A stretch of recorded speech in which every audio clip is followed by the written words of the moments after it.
everyone, welcome back to my channel and welcome to my addiction, my obsession with drift cars at the moment. I tell you guys, if you guys are into airplanes, I think you guys will really appreciate how drift cars work and their intricate setups and the throttle control and the tires and pretty much everything about drifting I really love because it's a challenge every single time that I head to the track or head out to my garage to drift around. Now I've had tons of requests for people saying, what is my car, what is my setup, what do you recommend as a beginner, and this is basically it. So this is what we're going to go over today. So as a lot of you guys have seen, I started out with a really inexpensive drift car. It was like $85 ready to run from Hobby King, and that was 4-wheel drive, and it kind of taught me how to drift around my garage and everything. But it's not a real precise drift car, or it's not a competition style drift car. So I played with that, I had lots of fun, and I just couldn't get enough of it, but it kept breaking all the time. So I went from that, which is called a 4-wheel drive car, to a counter steer 4-wheel drive car, which is where the back wheels spin faster than the front wheels, and that was made by 3 Racing. It's called the D4 all-wheel drive, and I rolled that one around for quite a while, and it had a lot more controlled drifting and everything. But it still wasn't really scale drifting because as you would turn with a 4-wheel drive, you're not actually counter steering that much. You're using a lot of your throttle to kind of control your drifts. I was always watching these videos on YouTube, and I was seeing these guys that were doing these really crazy drifts with lots of angle and everything, and that's what brought me to rear-wheel drive drift cars. I think a huge trend going on right now is a lot of guys are selling off all their 4-wheel drives and everyone's going with 2-wheel drive because it's just a better experience. It's more true to physics when you're actually driving the car. The 4-wheel drives were just power on, power on, power on. If you wanted to get around a turn, you have to power on a little bit more. So here, if it's the same physics as if you were in a real car. If you're sliding around a turn and your back end is coming around too much, you let off the throttle, and that's exactly what you do with these type of cars. So, what is the car that I started off with 2-wheel drive? And I started off with the Yokomo YD-2, the basic version, which has a plastic chassis, and this is a kit that has no electronics, no wheels, and no body. So this is what you're going to buy to start off with. This is a great starting point. One of the top drifters in the world took this kit when it first came out, the plastic version of it, and took it to a second place finish at the world's drifting competition. I think that was like 1 or 2 years ago. That was a really cool thing. So I went to the drift community and I said, what is a kit that I can buy and I don't have to do a lot to get it drifting correctly? Because a lot of the cars that are out there, everyone will say, well, you can buy this car, but you have to do this and this and this to get it to drift correctly. This is the car that you can get, build it, put the wheels on, put the electronics in, and you can be drifting that night, doing some pretty awesome drifts.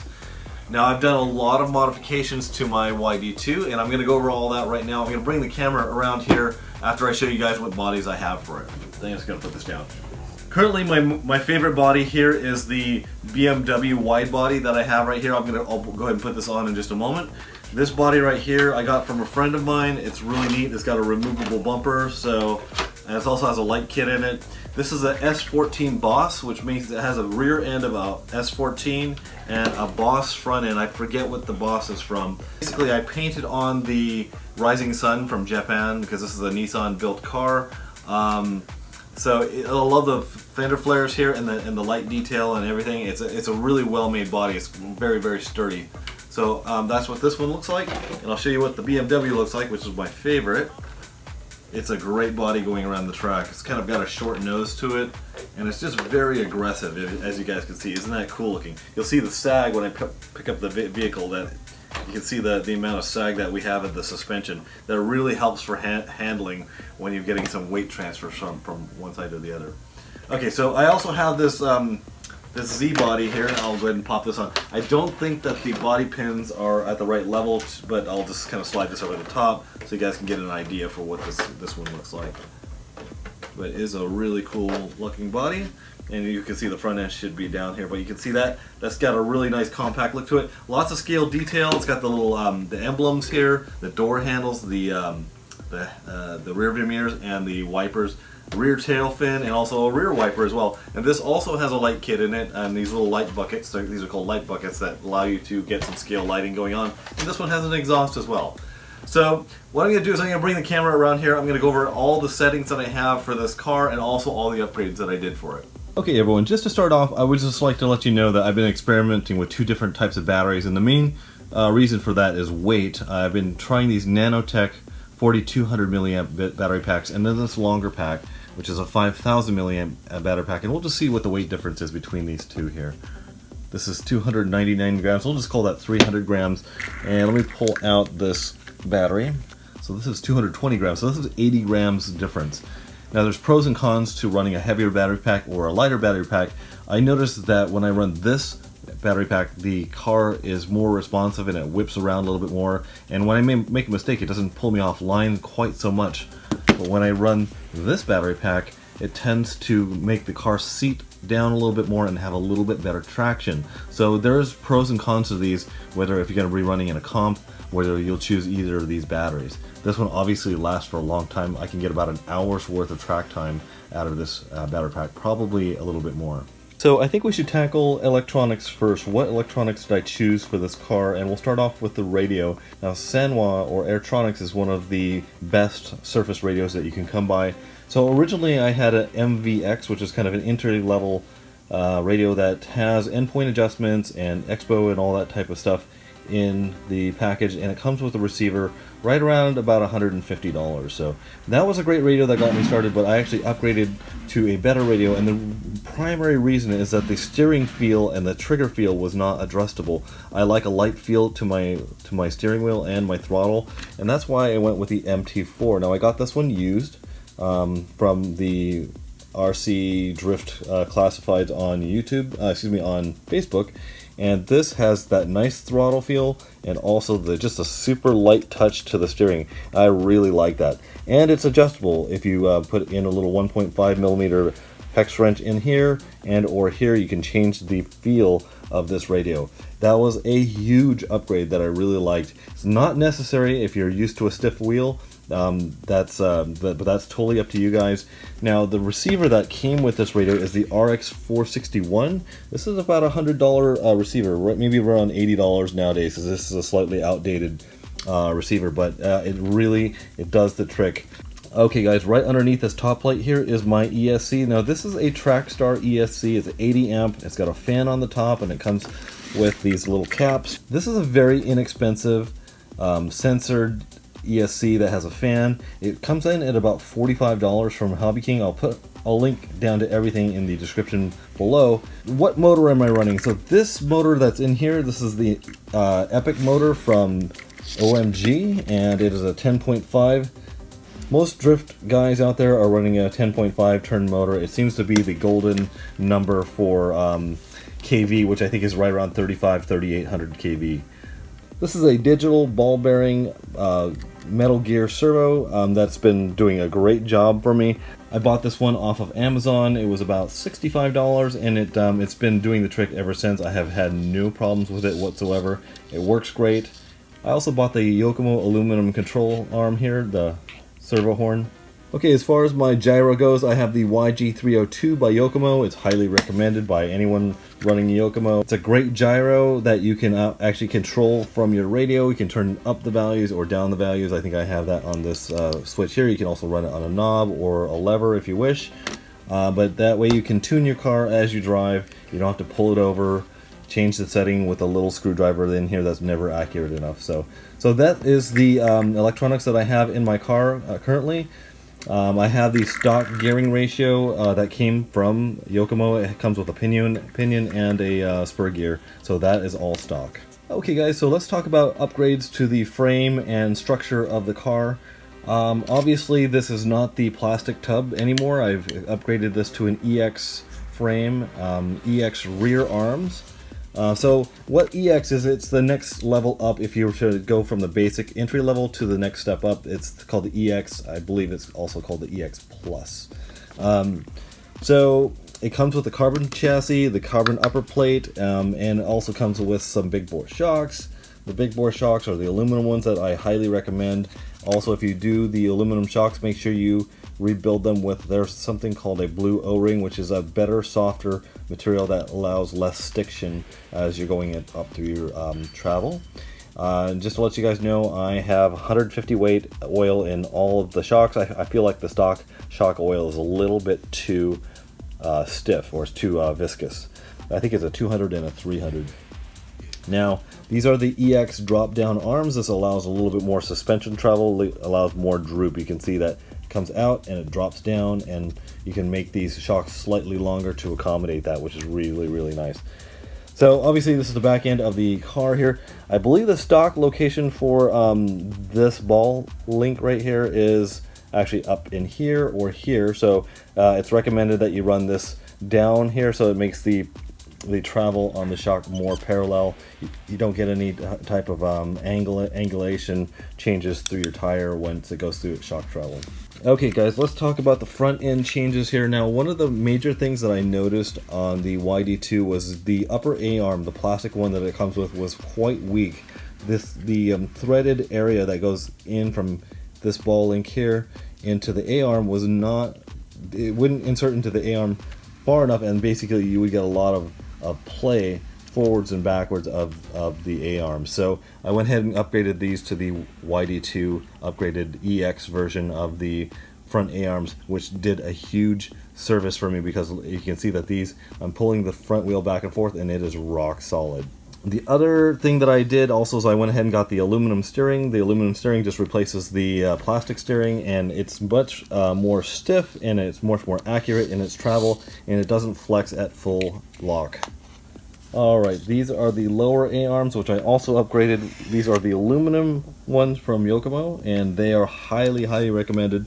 The tendency here is if you hit something, it pushes this ball link in to this and past your little grub screw here. And when you have the aluminum ones, this is a much stronger connection, and it doesn't allow this to bash inwards. So that's a really good way of going. Now, as far as caster goes, caster is the turning turnbuckle here, how far you have it rotated forwards or backwards. I have the caster set. Normally there's these two spacers that are here. Usually one of these spacers is in the front, one is in the back. So basically I took the one out of the front, placed it in the back, and that rotated the whole caster system forward a little bit, gave me some positive caster. And now when I'm at full lock, I get a nice flat surface contact patch right here, whereas before it was tilted a little further back, and you would get more rubbing on the outside edge of the front tire. It would also activate the suspension when you would do that as well. Now I have a very neutral steering setup, which is really, really nice. Now the stock setting for the ball link is usually right here and not here, so I move this one forward.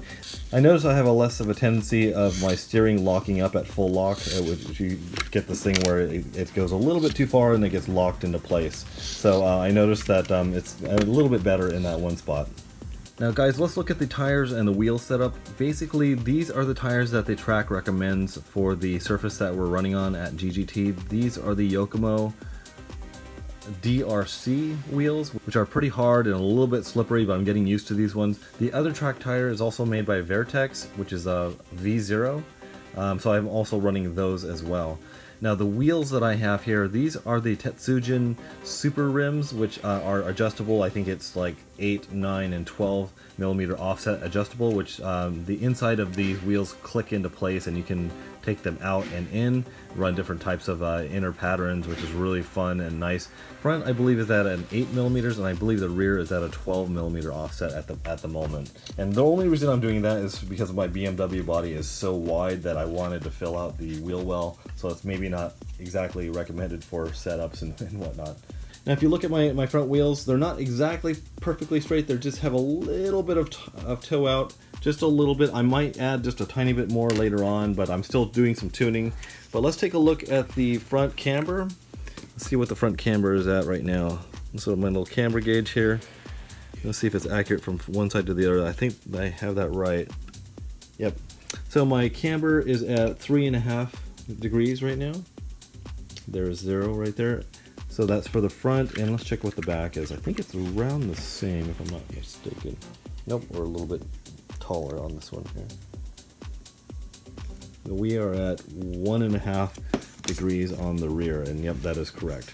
So 1.5 on the front, so 1.5 in the rear and 3.5 in the front. Okay guys, one thing that I didn't mention was I'm running a cooling fan for my motor, and that is being powered by my receiver. Okay guys, so obviously there's a multitude of different settings that you can have for your ESC. This is the program box for the Trackstar 80 amp and 120 amp ESC. I'm going to go ahead and go through what my settings are right here. Basically I have my ESC plugged into the program box, and I have my battery plugged in at this moment, and I turned everything on, and so that allows us to go through the settings on the program box. So I'm going to go down here. It tells me which version I have. So I'm running forward, reverse, and brake on setting 2. Excuse me. And the initial brake is drag brake. Drag brake set at 20%. Brake strength is 100%. Cell voltage cutoff is at 3.4. Punch profile is level 4. That's how much corner, you know, when you're. This is how much punch you get out of a corner as you're accelerating out of a corner. The neutral deadband is 5%. Boost timing's at 15 degrees. Turbo slope 18 degrees. Some of these are just stock settings. Turbo timing 17 degrees. Boost timing is at 2500 RPM, which I had it up around 4500. I felt like it was way too much, so I tried 2000, which is the setting down below, but 2500 seems to be pretty good for me. Turbo delay is off. You don't want a turbo delay. You don't want a delay on your turbo at all. Boost timing is 100 RPM degrees. Reverse speed is 50%. Drive frequency, this is 8 kilohertz, and brake frequency 1 kilohertz, so I don't really know what those things do. Temperature set is on. That means that if your ESC gets too hot, it will shut itself down. It has a fan on there, and it's never done it on this car. So restore default, you just go past this. And to save the settings, all you do is you just turn your car off. You don't have to do anything to save the settings. So unplug it and then put this back into your receiver. Just make sure you get it back around the correct way. So I'm just going to slide this guy right in like this. And that should do it. So, as you guys know, I'm learning all this stuff as I go along, but I have a little bit of experience now being a beginner and getting into this level of a car, which is way more expensive than if you were to just get into the hobby. Now, a lot of guys will ask me, like, what are the first upgrades that I would do to, let's say, a basic car? My answer is always the shocks first, because the suspension is so critically important to the way the car drifts. So it would be suspension first, and I would say carbon chassis second. And the reason I say that is I have two of these. I have a basic one for my son, and it has a tub chassis, which is the plastic chassis. Now, I couldn't believe the difference that the chassis makes. You know, I just think like a carbon chassis is just there for them to charge money. The plastic one probably does just as good. But when I got this carbon chassis, I could not believe the world of difference that it had in the handling and everything else. It was night and day difference, and it was a much better experience. It's not necessary, but it made my drifting experience much better. In fact, every single one of these mods or the upgrades, they increase the performance of your car, not by a lot, but just by a little bit. And you kind of have to take your time upgrading things according to your budget and what is going to make the most benefit for your dollar. So I always say shocks first, chassis second. Make sure you obviously have a good motor and an ESC setup. That has to happen from the beginning, obviously. Steering, I probably didn't need to upgrade. The lower A-arms, I probably could have stayed with those for just as long as I wanted to. Now, the next upgrade, and I'm going to be having a video coming up on this, coming up real soon here, is the Yokomo BL Pro 4 brushless speed controller, along with the Drift D1 series. These are purpose-built drifting ESCs and motor. I would like to see like how big of a difference it's going to be between the Trackstar ESC, which is like a $40 ESC, and a $50 used motor that I got off of the classified section. The one thing that's going to be really amazing with this ESC is that it has a Wi-Fi unit, so I can go into an app on my phone and change very detailed any of my settings that I want when I'm actually drifting. So this will be installed fairly soon. I'm actually going to try and film that video right after this, but that is coming up next. It's going to be a pretty exciting solder up, because it's going to be a kind of some technical soldering, and it's going to be pretty fun. Anyway, let me see, have I forgotten anything? I don't think I have anything else. Oh yeah, what are my droop settings? I'm gonna go ahead and just put this battery on here. You can see how much the suspension droops when I put this battery on there. So this is a little droop gauge from Hobby King, and I'm just gonna push the car down here. We'll see what my settings are from the rear to the front here. So the rear is setting fairly high because of these rear air arms. It's setting at about 7 millimeters in the back there, and the front, the height is at 5.4 millimeters. So this is a really interesting tool gauge. Now let's see what the droop is like with the smaller packet. So I'm just gonna kind of droop it out here. We'll see. Actually, it's not the droop; it's the ride height. Excuse me. So this is probably gonna be a lot higher. Yeah, I'm going past 8 right there. So this gauge only goes up to 8. So this rear end sits a little higher with the smaller battery pack. The front end goes to 7 millimeters, 7.5. So you can see right away that just that 80 grams on the car, and obviously we don't have the bodies on here as well, changes the ride height quite significantly. So when I'm going from this battery pack to this battery pack, I actually add a little bit of preload on my rear shocks. So guys, I hope this video helped you guys out. I've gone from a beginner, I think I'm about an intermediate now. I hope to get into my first comps pretty soon. Drifting has been wonderfully fun for me, and I really enjoy it. Hopefully you guys like this video. I will talk to you guys later. Let me know if you have any questions down in the description below. And I'm also going to get the Yokomo motor and ESC soldered up pretty soon. I'll let you guys know how that goes. Bye.